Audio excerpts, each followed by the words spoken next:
अस्सलामु अलैकुम dear viewers. हमारा आज का मौजू गुफ्तगू है कि एक हफ्ते का हमल अगर ज़ाय हो जाए और उसके बाद रहम से सफ़ेद पानी आए तो इसका शरई हुक्म क्या है।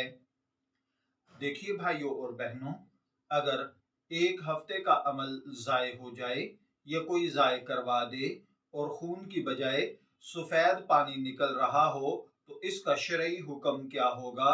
पहले नंबर पर तो याद रखिए कि जानबूझकर हमल ज़ाय करवाना जायज़ नहीं है।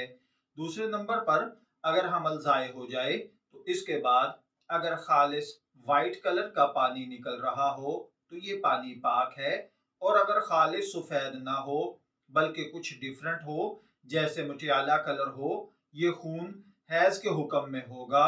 अगर हैज के अय्याम में हो, यानी पिछले हैज और इस के दरमियान कम अज कम 15 दिन पाकी के गुजर चुके हों, लिहाजा जितने दिन इस औरत के हैज के अय्याम हैं उनमें से आदत के मुवाफिक अय्याम हैज होंगे और आदत के अय्याम से जायद अय्याम जिनमें खून जारी रहा इस्तिहाजा के शुमार होंगे, जिनमें वो नमाज और दीगर इबादात की अहल होंगी।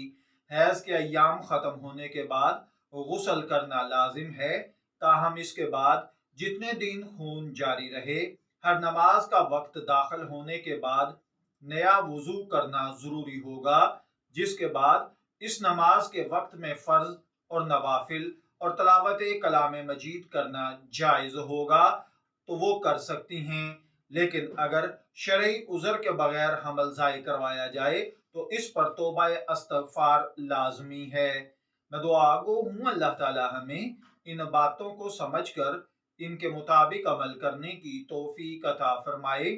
शब्बीर अहमद को इजाज़त दीजिए, फिर हाजिर होंगे किसी नए टॉपिक के साथ। तब तक के लिए अल्लाह हाफिज।